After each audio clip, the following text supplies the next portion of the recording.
संविदा कर्मी जो ठेकेदारी प्रथा नौकरी में कहा जा रहा है, उसको नियमित हर हालत में करना चाहिए। सब दिन नदी में पानी नहीं रहता है, तो जो नदी का जो बालू था उसको व्यापार के नाम पर सरकार ने ऐसा लूट मचा दिया। पेड मीटर जहां भी लगा है देश में, वहां से लोग रोज वापिस कर रहा है बिजली विभाग में खतियान में है, उसका भी नाम को गलत चढ़ा दिया है कर्मचारी लोग ने।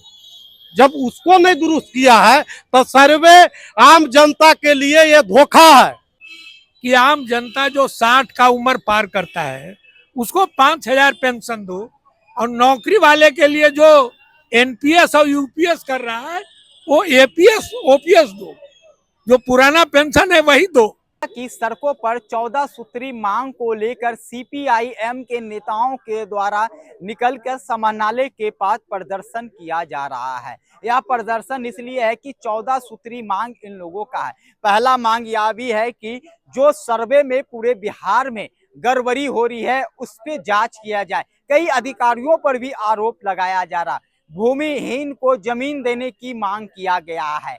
न सिंचाई के लिए नदी जो है, नदी में जो बालू ज्यादा उठाव किया जा रहा है जिसके कारण सिंचाई करने में लोगों को परेशानी है। तमाम मुद्दाओं को लेकर आज जो है समाहरणालय के पास सीपीआईएम के जो नेता है उनके द्वारा जो है यहाँ पर एक आंदोलन किया गया और सड़कों पर उतरकर सरकार को चेतावनी भी दे रहे हैं। जानकारी दे कि गरीबों की आवाज बनकर ये लोग लगातार सड़कों पर उतरते हैं और हर ज्वलंत मुद्दा को ये रोड पर उतार कर नवादा में ये जो नेता है उनके खिलाफ रहे या अधिकारी के खिलाफ रहे, लगातार यह मोर्चा खोले हुए रहते हैं। और आज नवादा की समाहरणालय पर पहुंचकर सरकार से यह मांग कर रहे हैं जो 14 सूत्री मांग है इस मांग को दिया जाए। सबसे बड़ा जो मुद्दा है पुरानी पेंशन को लेकर ये लोग मांग कर रहे हैं, जो पुरानी पेंशन था उसी को बहाल किया जाए, नहीं तो इसी तरह आंदोलन जारी रहेगा। क्या कुछ कर रहे हैं इन नेताओं के द्वारा, इनकी पूरी बातों को भी आप सुनिए।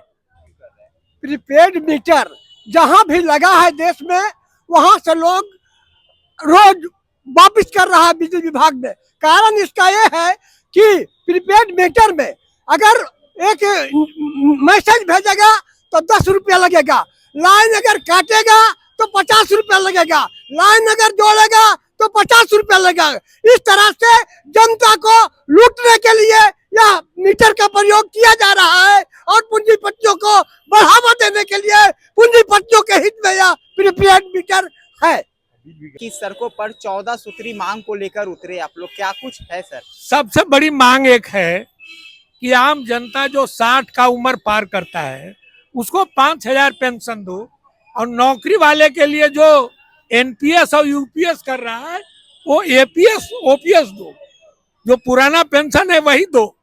और आम जनता जिसको 60 बरस पूरा होता है उसको कम से कम 5,000 पेंशन दो, वो बाल बच्चे पर आश्रित नहीं रहे। एक डिमांड ये भी है, और जितने सारे डिमांड है जीवन से संबंधित जो मांगे हैं सब मांगे हमारे नोटिस में दर्ज है। आप नोटिस देख के, एक मांग लोग ने बोले थे इसलिए जो 72 में हुआ था उसमें तो धांधली था, उसको आज तक सरकार ठीक नहीं किया है।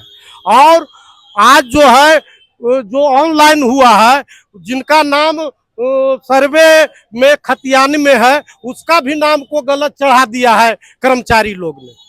जब उसको नहीं दुरुस्त किया है तो सर्वे आम जनता के लिए ये धोखा है और लड़ाई इसमें काफी होगा। उनके नाम पर लोग रोज ब्लॉक में जाके टहलाता है। कल हमारी झड़प हसुआ के सीओस हुआ है। प्रत्येक दिन 4 से 5 लाख रुपया ग्रामीणों को बहला फुसला कर ठगा जा रहा है। संविदा कर्मी जो ठेकेदारी प्रथा नौकरी में कहा जा रहा है, उसको नियमित हर हालत में करना चाहिए, ये हमारा मुख्य मांग है। उसमें आंगनवाड़ी है, आशा है, ममता है, कुरियर है, ये सब को जो शोषण किया जा रहा है, श्रम का शोषण किया जा रहा है और मानदेय के रूप में 6,000, तो रसोईया को 1650 रुपया दिया जा रहा है। आशा को कुछ भी नहीं दिया जा रहा है, 1,000 रुपया मात्र दिया जा रहा है। और उसके बाद मोबाइल नहीं दे करके, खराब मोबाइल दे करके मोबाइल से काम करवाया जाता है। यह सेविकाओं पर थोपा जा रहा है, जिसके कारण काम बाधित है और उसका पैसा काटा जा रहा है, उसको प्रोत्साहन रोका जा रहा है, जिसके कारण सेविकाएं मानसिक रूप से प्रताड़ित है। इसलिए मेरा इसका हम विरोध करते हैं। और मांग करते हैं कि इसमें सुधार लाया जाए। है जिसको 5 डिसमिल जमीन भूमिहीनों को देना है, इस पर कोई कार्रवाई नहीं किया।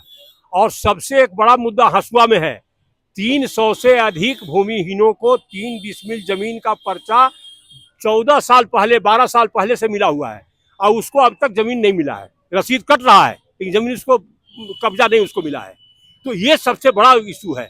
और इस बीच में अभी जो सबसे बड़ा सवाल है, जिसको विधवा पेंशन, वृद्धा पेंशन, जिसको पेंशन मिला था उसका पेंशन बंद है और जिसको पेंशन मिलना चाहिए उसको पेंशन नहीं मिल रहा है।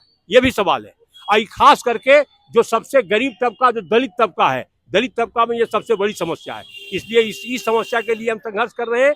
और 5 डिसमिल भूमिहीनों को जो जमीन देने की बात है, अगर वो जमीन सरकार नहीं देगी तो हम इसके लिए अंतिम सांस तक संघर्ष करेंगे। और इस सर्वे में जो धांधली हो रहा है, अगर सर्वे में इसका जमीन जो 3 डिसमिल जमीन दिया उसको अगर पर्चा में उसको खतियान उसका नहीं बनेगा तो हम उसको किसी कीमत पर नहीं छोड़ेंगे। और जो सर्वे में घूसखोरी का जो धंधा चल रहा है लगातार, वो धंधा अगर बंद नहीं हुआ तो हम संघर्ष बहुत तीव्र गति से करेंगे। ये हमारी सोच। एक जटिल समस्या है किसानों के लिए। सबसे बड़ी समस्या यह बरसाती सीजन का नदी यहाँ है। सब दिन नदी में पानी नहीं रहता है, तो जो नदी का जो बालू था उसको व्यापार के नाम पर सरकार ने ऐसा लूट मचा दिया कि बालू तो छोड़ दीजिए, अब नदी से मट्टी भी खकोर के ले गया। अब नतीजा क्या हुआ कि जो सिंचाई का व्यवस्था पैन था, वो पैन हो गया 8 फीट ऊंचा और नदी हो गया 8 फीट नीचे। अब उसमें पानी में जाता नहीं है। तो इसके लिए इस समस्या का समाधान के लिए एक ही उपाय बचा है, हर गांव के सामने नदी को बांध करके बांध लगा दे और जितना ऊंचा हुआ है पैन उससे कम से कम 4 फीट ऊंचा करके बांध लगा दे, ताकि पानी का जमाव रहे और तब पीने के लिए पानी मिलेगा इस क्षेत्र में, नहीं तो पानी नहीं मिलेगा। यह सबसे जटिल समस्या है, इसका समाधान निश्चित रूप से होना चाहिए।